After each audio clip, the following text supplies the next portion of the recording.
La glace est l'une des rares substances de l'univers qui enfreint littéralement les règles de la physique. Mais sans elle, la vie sur Terre n'existerait probablement pas. Alors aujourd'hui, je vous propose un florilège de toutes les bizarreries de cette matière, à la fois si ordinaire et tellement extraordinaire. Tout d'abord, la glace ne devrait pas flotter. Dans presque tout l'univers, la forme solide d'une matière est plus dense que sa forme liquide. Si l'eau se comportait normalement, entre guillemets, la glace devrait couler au fond des océans et un glaçon ne flotterait pas dans un verre. Mais l'eau fait exception, à cause des liaisons hydrogènes entre les molécules de H2O qui s'organisent lorsqu'elles gèlent en un réseau cristallin hexagonal plus ouvert que dans l'eau liquide. Résultat, le volume augmente d'environ 9%.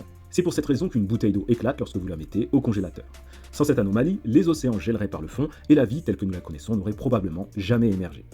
De plus, la glace n'est pas unique. On pense souvent que la glace désigne une matière particulière. En réalité, il existe une vingtaine de phases cristallines différentes de glace. Celle de notre quotidien est la glace 1 dite hexagonale. Mais en laboratoire, sous des pressions extrêmes, on peut créer des glaces aux propriétés très différentes. Par exemple, la glace 7 qui reste solide, même à plusieurs centaines de degrés. La glace n'est donc pas forcément froide, elle dépend des règles qu'on lui impose.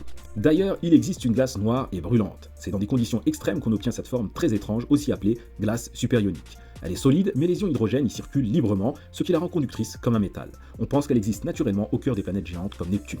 Mais encore plus étrange, vous pensez peut-être que la glace est entièrement solide. Et c'est faux. La glace n'est jamais totalement solide, c'est d'ailleurs ce qui la rend glissante. On entend souvent qu'on glisse sur la glace parce que la pression exercée au niveau de nos pieds la fait fondre. En réalité, ce n'est pas vrai, il faudrait exercer une pression gigantesque pour obtenir cet effet. La vraie raison, c'est que la glace possède une couche quasi liquide à sa surface. À l'intérieur du cristal, les molécules sont fortement liées, mais en surface, elles ont naturellement moins de voisins et les liaisons hydrogènes sont donc incomplètes, ce qui les rend plus mobiles, même à des températures bien inférieures à 0°C.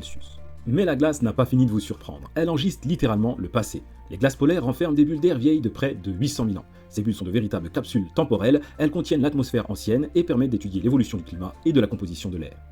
La glace est un minéral. D'un point de vue géologique, la glace coche toutes les cases du minéral. Elle est solide, inorganique, possède une structure cristalline ordonnée et une formule chimique définie, H2O. Techniquement, les glaciers sont donc les plus grandes accumulations de roches sédimentaires sur Terre.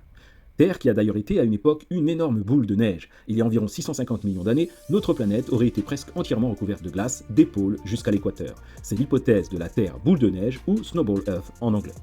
Mais si elle a bien fondu chez nous depuis, la glace est partout dans l'espace. C'est littéralement le minéral le plus abondant du système solaire. On la retrouve sur Europe, la lune de Jupiter, Encelade, la lune de Saturne et dans de nombreuses lunes glacées. Les comètes, elles, sont composées à environ 80% de glace.